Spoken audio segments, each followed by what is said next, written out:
매일 아침 7시에 눈을 뜨던 습관은 몸에 밴지 오래였다. 40년 가까이 출근이라는 이름의 의무에 충실했던 그는 이제 그 일상에서 벗어난 지 1년이 되었다. 하지만 그 자유는 뜻밖에도 불안과 혼란을 몰고 왔다. 일 없는 하루를 맞는다는 건 단순히 시간이 많아졌다는 뜻이 아니라 누군가로부터 필요하지 않게 된 느낌과 더불어 자기 존재가 희미해지는 경험이었다. 그리고 그 곁에서 하루를 함께 살아본다는 건 그가 맞이하고 있는 은퇴 이후의 진짜 현실 혹은 우리가 언젠가 마주하게 될 미래를 들여다보는 일이기도 했다. 마치 거울을 들여다보듯 조심스레 그러나 낯설지 않은 마음으로 하루를 함께 시작했다. 첫 번째 사례는 서울 은평구에 사는 74세 윤길자 씨의 이야기다. 그녀는 교육청에서 정년 퇴임하고 나서 줄곧 집에서 혼자 지내왔다. 남편은 이미 10년 전에 세상을 떠났고 자녀들도 모두 지방으로 떠나 독립했다.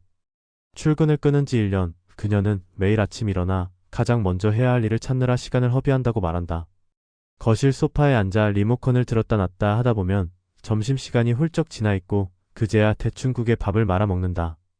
그녀가 외출하는 유일한 시간은 금요일 오전 10시에 있는 동네 경로당 요가 수업이다. 그 외에는 말 한마디 하지 않고 하루가 끝난다. 그녀는 스스로를 살아있지만 멈춘 사람이라고 표현했다. 자신이 없어도 세상은 잘 돌아간다는 사실을 은퇴하고 나서야 실감했다며 혼자 있는 시간이 길어질수록 점점 무력해지는 느낌이 든다고 했다. 이처럼 고립된 노년의 일상은 활동보다 정적에 가깝고 시간은 살아내야 할 대상이 된다. 두 번째 사례는 경기도 안양에 거주 중인 71세 정재훈 씨다. 그는 대기업 생산직으로 오랜 시간 근무하다 정년 퇴직 후 은퇴 생활에 들어갔다. 퇴직 전까지는 매일 아침 같은 버스를 타고 같은 사람들과 같은 대화로 하루를 시작했다. 출근은 피곤했지만 규칙적이었고 적어도 하루를 어떻게 보내야 할지는 분명했다. 그런데 출근을 멈춘 지 1년이 지나면서 그는 본인이 점점 할 일 없는 사람이 되어가는 걸 느꼈다. 가족들은 처음엔 휴식을 권했지만 시간이 지나면서 그의 무기력함에 점점 말을 아끼기 시작했다. 퇴직 후 취미를 가져보려 헬스장을 다녀보고 그림도 그려봤지만 오래가지 못했다. 그는 말했다. 나는 평생을 누구를 위해 일했는지 모르겠다. 막상 나만 남으니까 내가 어떤 사람인지도 모르겠더라고. 지금은 일주일에 2번 마트에서 카트를 정리하는 단시간 아르바이트를 하며 시간을 버티고 있다. 돈 때문이라기보다는 사람을 마주하고 싶어서라는 그의 말이 오래 남았다. 세 번째 사례는 부산 해운대에 사는 70세 김정호 씨 부부의 사례다. 정년 퇴직 후 둘은 함께 여행을 다니며 노년을 즐길 계획이었다. 실제로 은퇴 직후에는 제주도 한 달 살이도 해보고 캠핑카도 구입해 전국을 돌았다. 하지만 그 일상은 오래가지 못했다. 아내는 허리 통증으로 병원 치료를 받기 시작했고 김 씨 본인은 고혈압 약을 복용하게 되면서 외출이 점점 줄었다. 아침에 눈을 떠도 계획이 없고 텔레비전 소리만 반복된다. 두 사람은 하루 종일 같은 공간에 있지만 대화는 점점 줄어들고 각자의 방에서 휴대폰만 들여다보는 시간이 많아졌다. 김 씨는 말했다. 사람들이 은퇴하면 부부가 제일 친해진다던데 우리는 오히려 멀어진 것 같다고. 서로가 아닌 외부 활동에서 관계의 활력을 유지했던 그들은 물리적으로 함께 있는 시간이 늘수록 정서적 거리감이 커지는 아이러니를 체감하고 있다. 이 세 가지 사례는 모두 은퇴 1년이라는 시점을 공유하고 있다. 하지만 그 1년은 단순한 시간의 흐름이 아니라 존재의 재구성을 요구하는 전환기였다. 일과 역할이 사라진 자리에는 공허함이 자리를 잡았고 하루는 길어졌지만 목적이 없는 시간은 오히려 사람을 피곤하게 만들었다. 문제는 그 시간이 단기간이 아니라 앞으로 수십 년 지속될 수 있다는 사실이다.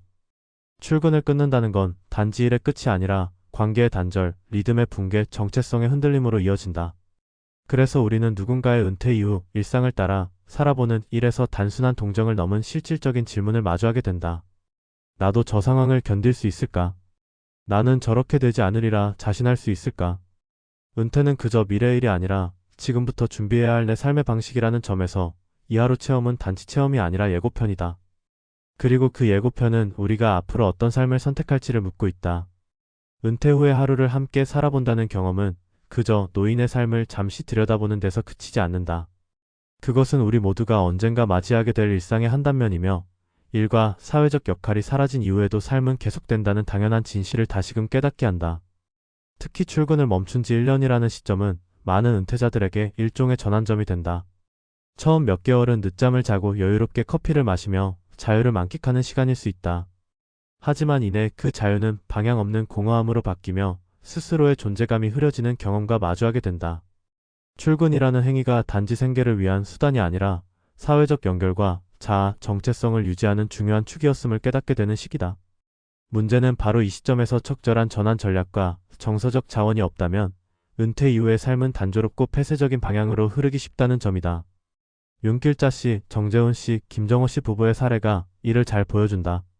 이들은 모두 은퇴 이후 무기력함, 단절감, 관계의 소외를 경험하고 있었고 그 공통점은 하루의 구조가 무너졌다는 데 있었다.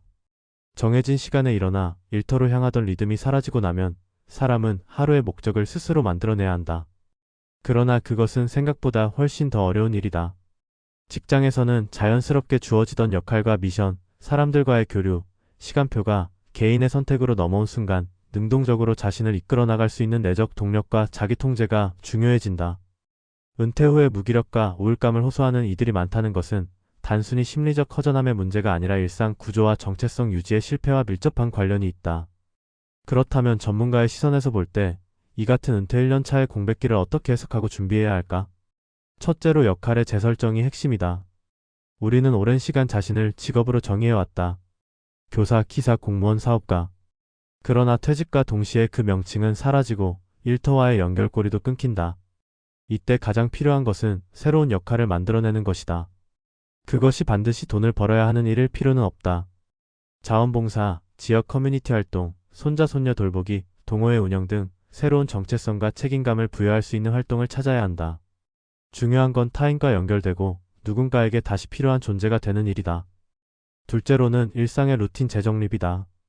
은퇴자 중 많은 이들이 낮과 밤이 뒤바뀌고 활동량이 줄어들며 건강 문제를 겪는다. 이는 단순히 신체적 변화 때문이 아니라 구조 없는 하루가 사람을 무기력하게 만들기 때문이다. 매일 같은 시간에 일어나 산책을 하거나 아침을 준비하고 신문을 읽는 작은 루틴을 만드는 것만으로도 하루의 흐름은 달라진다. 전문가들은 이러한 규칙적인 생활이 신체 리듬은 물론 심리적 안정에도 긍정적인 영향을 미친다고 강조한다. 셋째는 관계 유지와 재구축이다. 직장이라는 울타리를 벗어나면 사회적 관계망도 빠르게 줄어든다. 친구들을 만나기 위해 노력하지 않으면 전화 한 통 없이 일주일이 흘러버리는 게 은퇴자의 현실이다. 여기서 중요한 건 수동적으로 연락을 기다리는 것이 아니라 능동적으로 관계를 관리하고 확장하려는 자세다. 노인복지관 프로그램, 평생교육원, 종교 모임 등은 새로운 인간관계를 만들 수 있는 출발점이 될 수 있다. 넷째로는 정서적 준비이다. 누구나 처음 맞는 노년은 낯설고 때로는 불안하다. 자녀들이 독립하고 건강이 서서히 변화하고 세상의 속도는 자신을 중심으로 돌아가지 않는다는 걸 체감하는 시간이다. 이때 필요한 것은 자기 수용의 태도다. 변화된 자신을 있는 그대로 받아들이고 조급함이나 비교보다는 현재의 감정을 정확히 인식하고 다루는 훈련이 필요하다. 명상이나 일기쓰기 같은 자기 성찰의 방법도 도움이 된다. 특히 남성 은퇴자일수록 감정을 표현하는 데 익숙지 않아 정서적으로 고립되기 쉬우므로 말하는 연습 자체가 필요하다. 다섯째는 경제적 현실 점검이다. 많은 은퇴자들이 생활비에 대한 불안으로 은퇴 이후의 계획을 망설인다. 물론 일정한 소득이 없다면 삶의 질이 제한될 수 있지만 문제는 단순한 돈에 많고 적음이 아니라 자산을 어떻게 운영하고 조절할 것인가다. 고정비 지출을 줄이고 작은 수입원을 마련하며 필요시 복지 혜택을 적극 활용하는 실질적인 재무 전략이 필요하다. 불안은 대부분 모호함에서 시작되기에 자신의 경제적 현황을 명확히 아는 것만으로도 심리적 안정을 확보할 수 있다. 마지막으로 강조하고 싶은 것은 삶의 의미 재발견이다. 은퇴는 끝이 아니라 전환이다. 오히려 타인의 기준이 아니라 자신의 리듬에 따라 하루를 설계할 수 있는 기회의 시간이기도 하다. 하지만 의미 없는 하루는 사람을 지치게 만들고 결국 삶의 만족도 자체를 떨어뜨린다. 하루에 한 가지 의미 있는 활동을 계획하고 그것을 성취해 나가는 과정 속에서 자존감은 서서히 회복된다. 작은 독서 모임을 주도해보거나 주일에 봉사활동을 다녀오는 것, 손수 식사를 준비하고 가족에게 대접하는 것 모두가 의미 있는 행위다. 이 모든 것을 종합하면 결국 은퇴 이후의 삶은 새로운 자율성과 마주하는 과정이다. 이제 더 이상 외부의 요구에 따라 움직이지 않아도 되지만 동시에 외부가 주던 방향성과 책임도 사라졌다. 그래서 은퇴는 자기주도 인생이라는 쉽지 않은 과제를 우리 앞에 던진다. 하루를 어떻게 채울 것인가, 누구와 함께 할 것인가, 무엇을 남기고 싶은가 하는 질문은 이제 외면할 수 없는 현실이다. 출근을 멈춘 지 1년이 된 누군가의 삶을 곁에서 지켜보는 일은 단순한 동정이나 호기심의 대상이 아니다. 그것은 우리가 앞으로 맞게 될 삶의 한 가능성이며 지금부터라도 그 가능성을 준비하고 설계해야 한다는 메시지다.